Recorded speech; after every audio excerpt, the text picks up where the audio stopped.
Olá, tudo bem com vocês? Espero que estejam bem, glória a Deus. Mais uma oportunidade Deus nos deu de estarmos aqui juntos, lendo a palavra junto aí, né? E graças a Deus. Então hoje a gente vai estar lendo o capítulo 23 e 24 de Segundo Reis, né? A gente vai ver ali que Josias, ele vai ler o livro da aliança, né?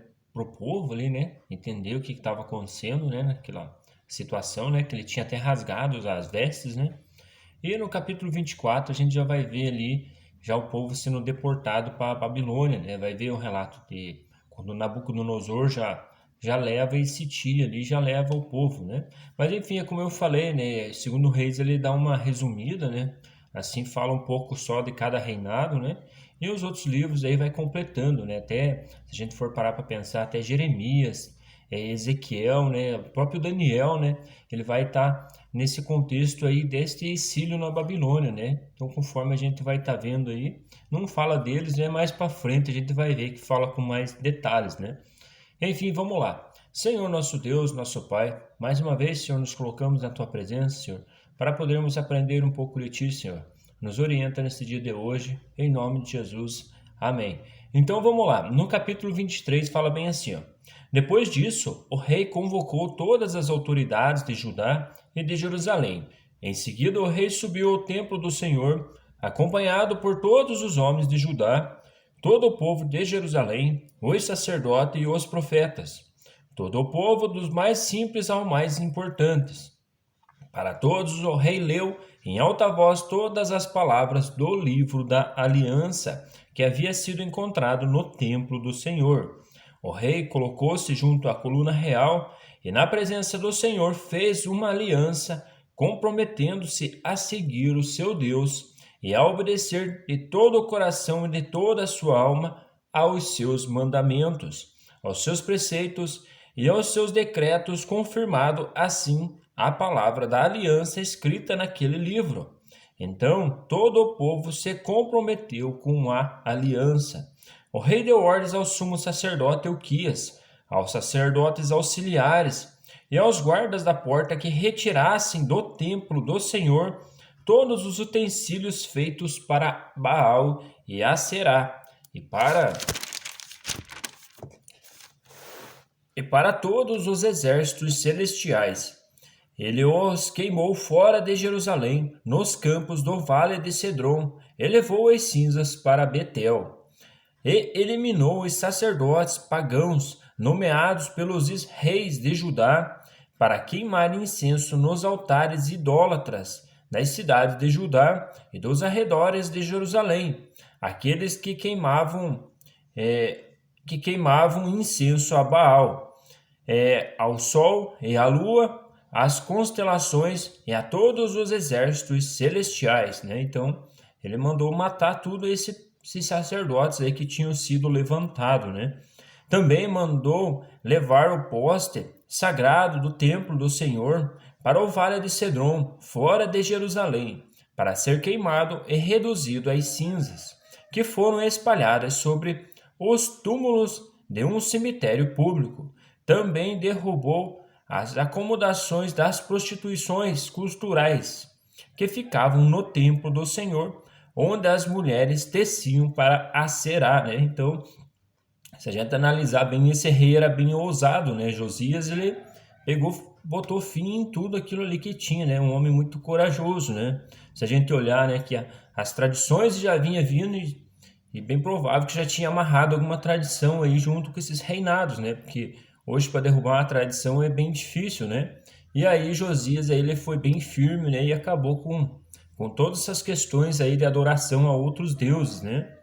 Josias trouxe todos os sacerdotes das cidades de Judá e de Geba até Berseba, profanou os altares onde os sacerdotes haviam queimado incenso, derrubou os altares idólatras junto às portas, inclusive o altar da entrada da porta de Josué, o governador da cidade, que fica à esquerda da porta da cidade.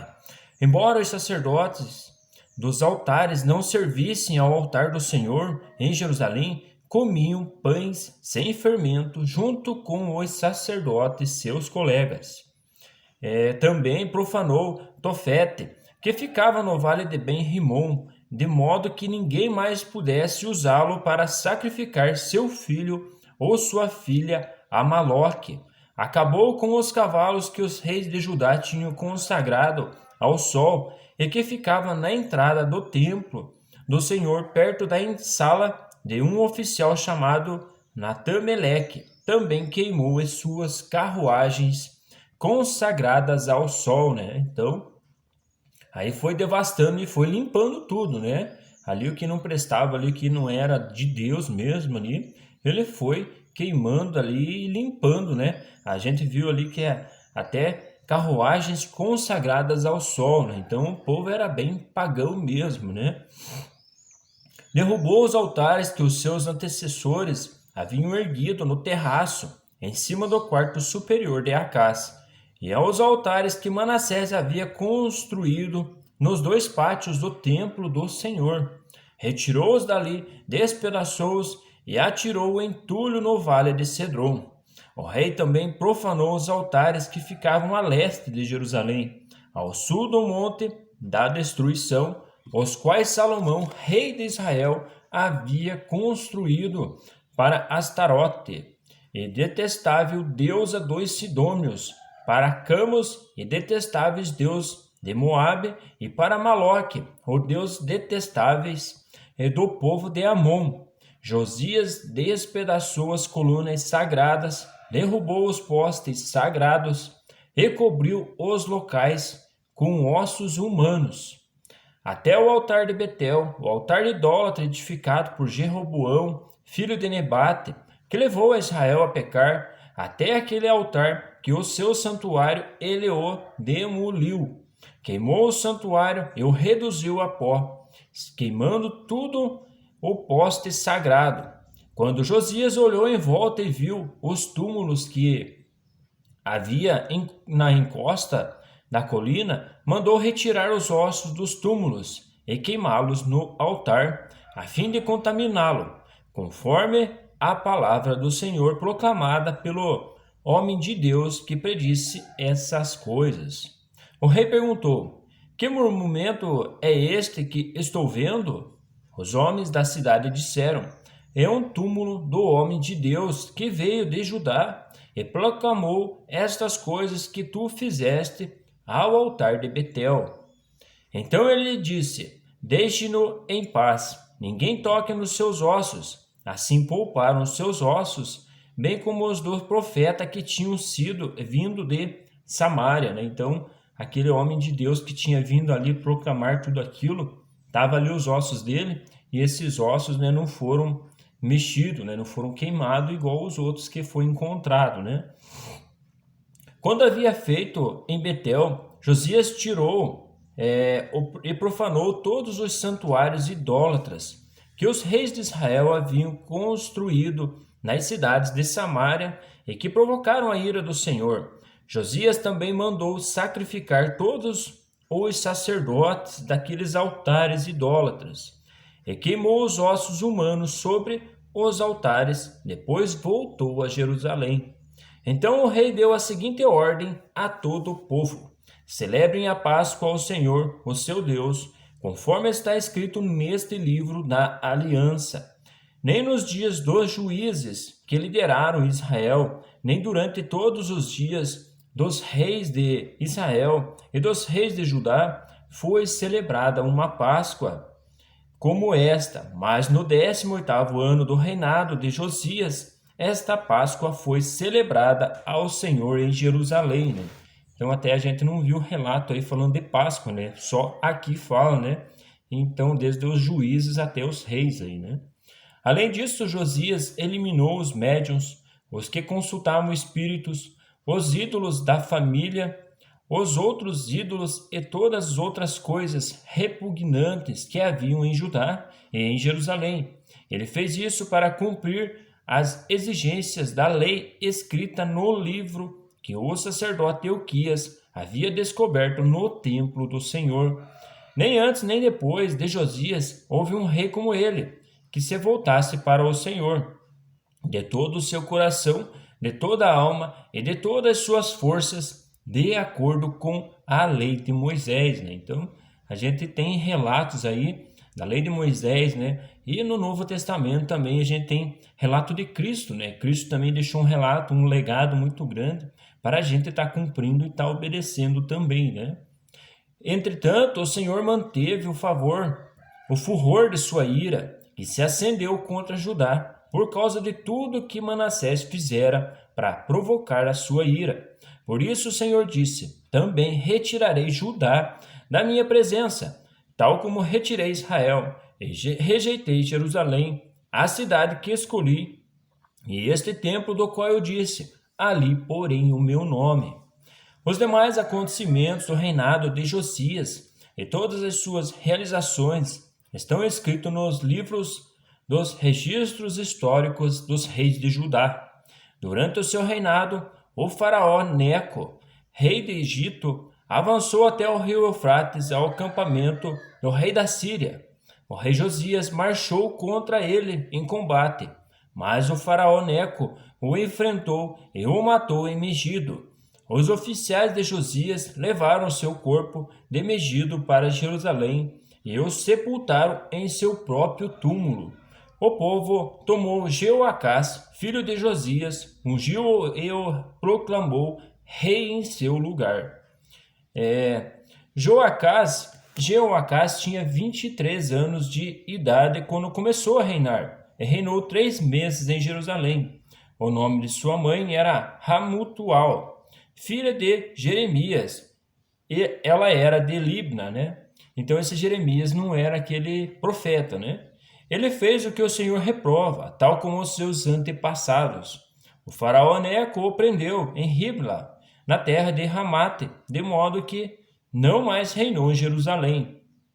O faraó também impôs a Judá um tributo de 3 toneladas e meia de prata e 35 quilos de ouro. Colocou Eliaquim, filho de Josias, como rei no lugar de seu pai.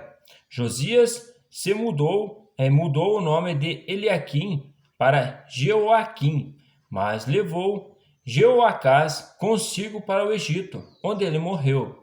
Jeoaquim pagou ao faraó Neco a prata e o ouro, mas, para cumprir as exigências do faraó, Jeoaquim impôs tributos ao povo, cobrando a prata e o ouro de cada um conforme as suas posses, né? Então, o rei ali do Egito, né? O faraó, ali estava cobrando impostos ainda através desse rei aí, né? Jeoaquim tinha 25 anos de idade quando começou a reinar, e reinou 11 anos em Jerusalém. O nome de sua mãe era Zebida, filha de Pedaias. Ela era de Ruma. Ele fez o que o Senhor reprova, tal como os seus antepassados, né?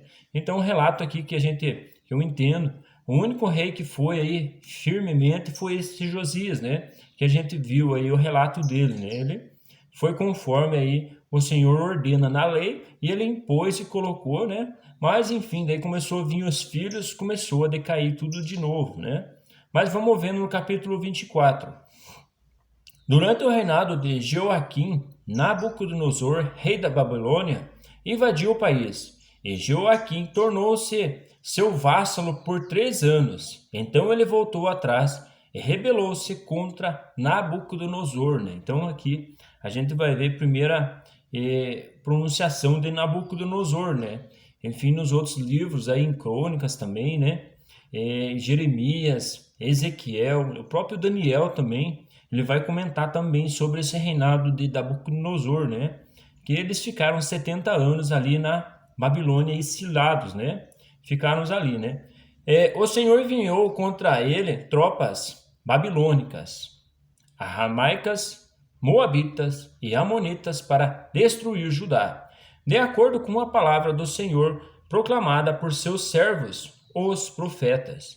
Isso aconteceu a Judá conforme a ordem do Senhor, a fim de removê-los da sua presença por causa de todos os pecados de Manassés cometeu, inclusive o derramamento de sangue inocente, pois ele havia enchido Jerusalém de sangue inocente e o Senhor não o quis perdoar. Os demais acontecimentos do reinado de Jeoaquim e todas as suas realizações estão escritos no livro dos registros dos reis de Judá. Jeoaquim descansou com os seus antepassados. Seu filho Joaquim foi o seu sucessor, né? Então os nomes aí são meio parecidos um do outro, né? Entra um filho com o mesmo nome quase que do pai, né? O rei do Egito não mais se atreveu a sair com seu exército de suas próprias fronteiras, pois o rei da Babilônia havia ocupado todo o território entre o ribeiro do Egito e o rio Eufrates, que antes pertencia ao Egito, né? Joaquim tinha 18 anos de idade quando começou a reinar, e reinou 3 meses em Jerusalém. O nome da sua mãe era Neusta, filha de Helenata. Ela era de Jerusalém. Ele fez o que o Senhor reprova, tal como seu pai. Naquela ocasião, os oficiais de Nabucodonosor, rei da Babilônia, avançaram até Jerusalém e a cercaram. Enquanto os seus oficiais a cercavam, o próprio Nabucodonosor veio à cidade. Então Joaquim, rei de Judá, sua mãe, seus conselheiros, seus nobres e seus oficiais se entregaram. Todos se renderam a ele, né? No 8º ano do reinado do rei da Babilônia, Nabucodonosor levou Joaquim como prisioneiro, conforme o Senhor tinha declarado. Ele retirou todos os tesouros do templo do Senhor e do palácio real, quebrando todos os utensílios de ouro que Salomão, rei de Israel, fizera para o templo do Senhor. Levou para o exílio toda Jerusalém, todos os líderes e os homens de combate, todos os artesãos e artífices. Era um total de 10.000 pessoas. Só ficaram os mais pobres. Nabucodonosor levou prisioneiro Joaquim para a Babilônia. Também levou de Jerusalém para a Babilônia a mãe do rei, suas mulheres, seus oficiais e os líderes do país. O rei da Babilônia também deportou para a Babilônia toda a força de 7.000 homens de combate, homens fortes e preparados para a guerra, e 1.000 artífices e artesãos. Fez Matanias, tio de Joaquim, reinar em seu lugar, e mudou o seu nome para Zedequias, né? Então eles tinham o costume de estar mudando o nome lá, né? Zedequias tinha 21 anos de idade quando começou a reinar, e reinou 11 anos em Jerusalém. O nome de sua mãe era Hamutal, filha de Jeremias. Ela era de Libna, né? Também esse aí não era o Jeremias, o profeta, né?